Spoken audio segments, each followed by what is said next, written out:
జెఫన్యా గ్రంథము 2వ అధ్యాయము. సిగ్గుమాలిన జనులారా, కూడి రండి. పొట్టు గాలికి ఎగురున్నట్లు సమయము గతించుచున్నది. విధి నిర్ణయము కాకమునుపే, యెహోవా కోపాగ్ని మీ మీదికి రాకమునుపే, మిమ్మును శిక్షించుటకై యెహోవా ఉగ్రత దినము రాకమునుపే కూడి రండి. దేశములో సాత్వికులై ఆయన న్యాయ విధులననుసరించు సమస్త దీనులారా, యెహోవాను వెదకుడి. మీరు వెదకి వినయము గలవారై నీతిని అనుసరించిన ఎడల ఒకవేళ ఆయన ఉగ్రత దినమున మీరు దాచబడుదురు. గాజా పట్టణము నిర్జనమగును, అష్కెలోను పాడైపోవును. మధ్యాహ్న కాలమందు అష్డోదు వారు బయటికి పారదోలబడుదురు. ఎక్రోను పట్టణము దున్నబడును. సముద్ర ప్రాంతమందు నివసించు కెరేతీయులారా, మీకు శ్రమ. ఫిలిష్తీల దేశమైన కనాను నిన్ను గూర్చి యెహోవా సెలవిచ్చినదేమనగా, నీయందు ఒక కాపురస్తుడైనను లేకుండా నేను నిన్ను లయము చేతును. సముద్ర ప్రాంతము గొర్రెల కాపరులు దిగు మేత స్థలమగును. మందలకు దొడ్లు అచ్చట నుండును. తమ దేవుడైన యెహోవా యూదావారిని కటాక్షించి వారిని చెరలో నుండి రప్పించగా అచ్చట వారిలో శేషించిన వారికి ఒక స్థలముండును. వారు అచ్చట తమ మందలను మేపుదురు. అస్తమయమున వారు అష్కెలోను ఇండ్లలో పండుకొందురు.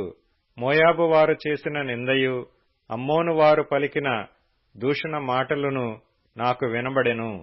వారు నా జనుల సరిహద్దులలో ప్రవేశించి అతిశయపడిన వారిని దూషించిరి.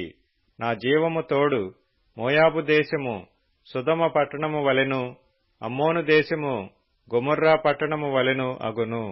అవి ముండ్ల చెట్లకును ఉప్పు గోతులకును స్థానమై నిత్యమూ పాడుగా ఉండును.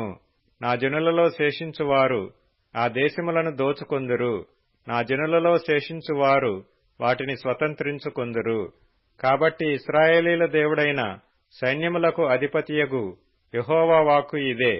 వారు అతిశయపడి సైన్యములకు అధిపతియగు యెహోవా జనులను దూషించిరి గనుక వారి గర్వమును బట్టి ఇది వారికి సంభవించును. జనముల ద్వీపములలో నివసించు వారందరూ తమ తమ స్థానముల నుండి తనకే నమస్కారము చేయునట్లు భూమిలోనున్న దేవతలను ఆయన నిర్మూలము చేయును. యెహోవా వారికి భయంకరుడుగా ఉండును. కూషీయులారా, మీరును నా ఖడ్గము చేత హతులవుదురు. ఆయన ఉత్తర దేశము మీద తన హస్తమును చాపి అష్షూరు దేశమును నాశనము చేయును. నీనెవే పట్టణమును పాడు చేసి దానిని ఆరిపోయిన ఎడారి వలె చేయును. దానిలో పశుల మందలు పండుకొనును. సకల జాతి జంతువులను గుంపులుగా కూడును. గోడబాతులను తుంబోళ్లును వారి ద్వారముల పైకమ్ముల మీద నిలుచును. పక్షుల శబ్దములను కిటికీలలో వినబడును. గడపల మీద నాశనము కనిపించును. వారు చేసుకొనిన దేవదారు కర్ర పని అంతటిని యెహోవా నాశనము చేయును. నా వంటి పట్టణము మరియొకటి లేదని మురియుచు ఉత్సాహపడుచు నిర్విచారముగా ఉండిన పట్టణము ఇదే.